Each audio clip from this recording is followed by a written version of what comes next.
Good day, everyone, and welcome to Miss Valley Entertainment News. My name is Dread.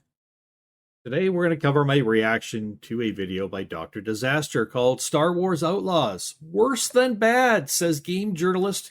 He compares it to Saints Row 2022 game. Ooh, the game that killed a great franchise. Hey, if you're not familiar with Dr. Disaster, just a little warning. He's a character, and he does his shtick, and he wears a mask. Don't let that distract you too much. Let's get into this. I'll give you my reaction to Star Wars Outlaws being very, very bad, according to a games journalist who's played it. What's up, Space Pirates? This is your captain, the certifiably suave Dr. Disaster, and it looks like we may have another horrible Star Wars experience on our hands. Talking. Oh no, not again. You guys remember Star Wars Outlaws, don't you? The one where the developers took a character model that looked like this. Ooh, I like her. And they made her look like this in the game instead. One ugly mother... Well, Star Wars Outlaws was available to play at Summer Game Fest last week, so we are getting some reviews coming in now, and things don't sound too promising for this piece of shit. This is unsurprising considering that the publisher of the game, Ubisoft, is in bed with Sweet Baby Inc. But how bad... I'll be doing another video coming up pretty soon. You'll probably see it in a few days. And it's all about... It is all about identity politics in games. And it's going to be my reaction to somebody else talking about this. And I think it's an actually very good video. And I think everyone in the gaming industry should be watching this person's opinion on this. As they lay out the facts and they talk about this, because they do so in a very fair way and they make a lot of really good points. And I think you should stick around for that. Is this shit? Soon you will see things more horrible than you could even imagine. The power of one, the power of two. Well, maybe not that horrible, but still pretty bad.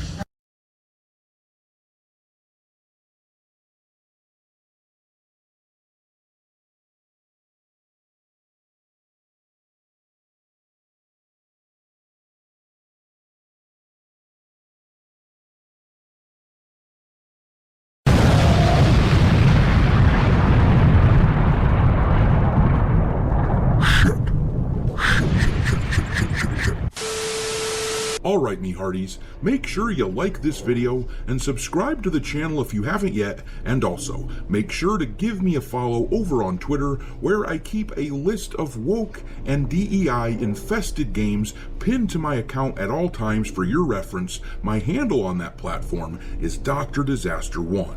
And yes, of course, Star Wars Outlaws is on that list. But let's see what the review is for Star Wars Outlaws. This article comes... Please remember, this is coming from a games journalist, not Dr. Disaster himself. To us from GameSpot, which is really surprising considering that is an outlet that I would assume would be busy kissing the asses of Ubisoft and Disney, but the article's headline really kinda says it all. Star Wars Outlaws feels mediocre with a protagonist who's way too strong. I'm shocked. One of those. This is shocking news. Shocking. I'm shocked. Wait, Rey you mean to Skywalker tell all me over. that a female character in a Star Wars story is ridiculously overpowerful and that the product feels mediocre? Who could have ever seen that coming? Oh wait, all of us did. Look at the ratio on the trailer for this piece of shit. 184,000 downvotes to only 40,000 up.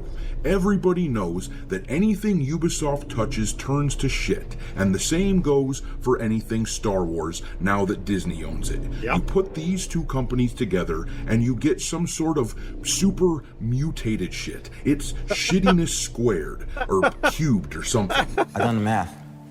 Checks out. But anyhow, let's read what the article has to say. I'm more shocked than anyone that Star Wars Outlaws didn't resonate with me. I love Star Wars and have been hoping to get a new game in which we don't play as yet another Force-sensitive person. But after playing through 3 different sections of Outlaws at Summer Game Fest, each of which was about 15 to 20 minutes long, I walked away disappointed. Nothing about Outlaws feels bad. Hell, bad would have been better than what I played, because then at least it could have been memorable in some way. Ouch. Instead, Outlaws feels fairly mediocre and unmemorable. What I played feels like an amalgamation of different features and mechanics borrowed from other games that do those things better, all while masquerading as a Star Wars game without actually embodying the themes and storylines of Star Wars. Again, look for my video coming out soon. A reaction to someone talking about identity politics having taken over games and what it's actually doing to the quality of the games. At Summer Game Fest, I played in 3 contained, linear levels. The first saw Kay working her way through an Imperial facility before leaping into her ship and engaging in a dogfight against some TIE fighters. The second part focused on the game's platforming mechanics, with Kay navigating a derelict ship. The third and final portion of the preview presented a level in which Kay was tasked with stealthily infiltrating an organization's base to steal back some stolen tech. I have individual complaints with each of the sections, but my main gripe with Star Wars Outlaws, based on this slice of the game, is that Kay feels way too powerful. It's possible Ubisoft put me on the easiest difficulty for the preview to make sure I'd get through each one in a timely manner.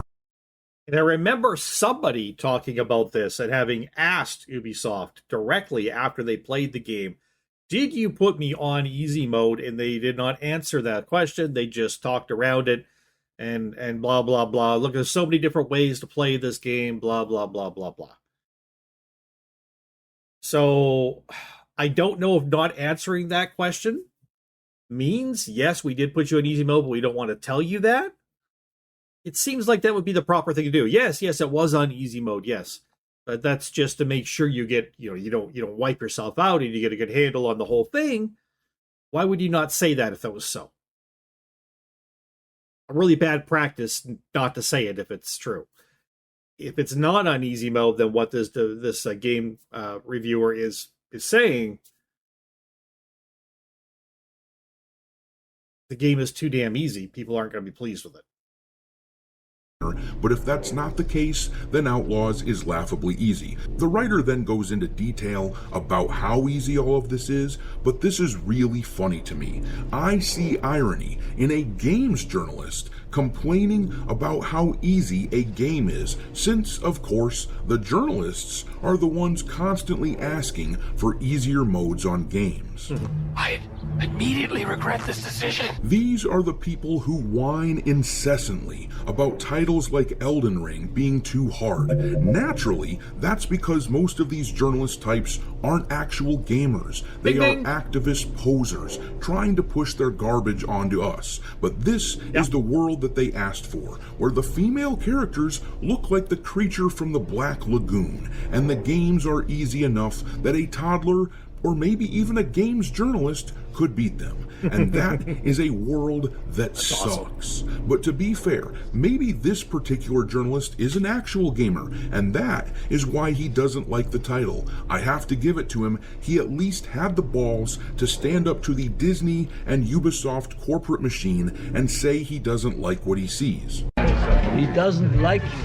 But I wanted to read this next paragraph really closely because, as a longtime Star Wars fan and a gamer, this is really interesting. This paragraph says, Kay's apparent invulnerability and godlike powers persisted throughout the demo, whether it was surviving 3-story drops in the platforming sections or getting into a firefight and tanking multiple hits. Aside from simply feeling dull to play, this actively gets in the way of Kay's characterization as a scrappy scoundrel and smuggler. If anything, playing as Kay should feel more like how Han Solo accomplished problems in the original Star Wars trilogy. This is true. You take your shot when you can, but you're far better off running away when the blaster bolts start flying.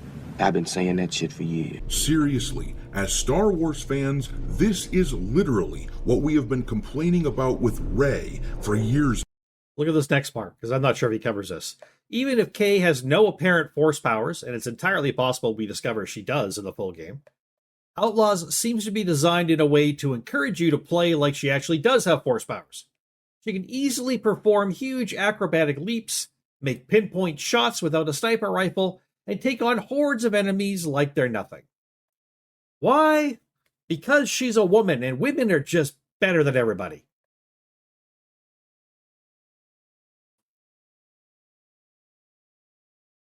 Back to Dr. Disrespect. Now, let's reread that paragraph in the context of the Star Wars trilogy with Rey. Rey's apparent invulnerability and godlike powers persisted through the sequel trilogy, whether it was blowing up 3 TIE fighters with one blast or beating Kylo Ren in a lightsaber duel immediately after turning on a lightsaber for the first time. Aside from simply feeling dull to watch, this actively gets in the way of Rey's characterization as a Force-sensitive Jedi hopeful. If anything, Rey should do things more like Luke Skywalker. It's like looking in a mirror, only he's not. right. It's amazing to me He's how right. we have been saying this over and over about Disney. These are people who cannot write characters. They can't write characters. They can't write a character arc. They can't write a character story that makes sense with 1 million pens and 40 million pieces of paper. They can't do it. They can't do it. And you're seeing on Star Wars Outlaws the continuation of this, which means Disney has a big effing hand in this, is what it means. This is so typically, disturbingly, disgustingly. I don't even know. This just ruins everything it touches. Star Wars, and when we do it, we are called sexists, but when a game journalist says it, we don't hear a peep.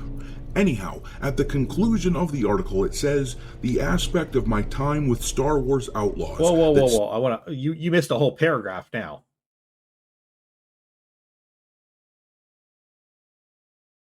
Okay. Oh, you missed a bunch here.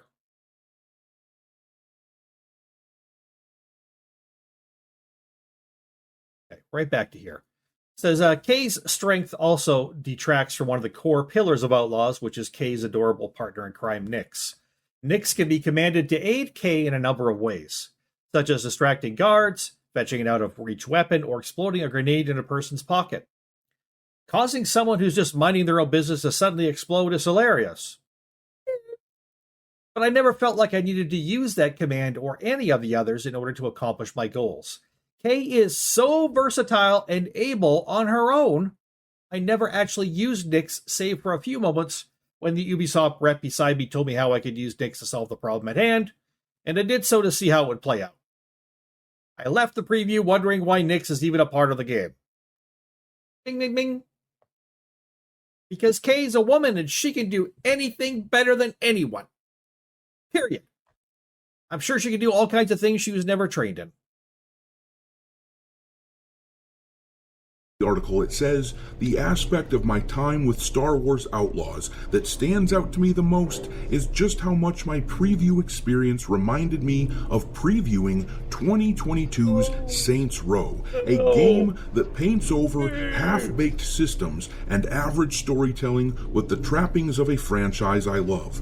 Outlaws so far feels exactly the same, using the imagery and sounds of Star Wars to disguise an otherwise mediocre game. You don't say! And that is literally what we have been saying about Star Wars ever since Disney took over. They constantly give us mediocre shit with the Star Wars label slapped on it, disguising garbage as something we used to love. But anytime the fan base says this shit, we get hate from Disney's corporate journalist suck-ups. Keep this article in mind, people. The next time some wokester out there calls you an ist or a phobe, quote this article and shove their noses in it. But I'm gonna leave it there. This game sounds like dog shit, and there's no way that Ubisoft is getting my money. All right, everybody. I'm going to link the original video down below by Dr. Disaster. Did I call him Dr. Disrespect earlier? I think I did. My apologies, Dr. Disaster.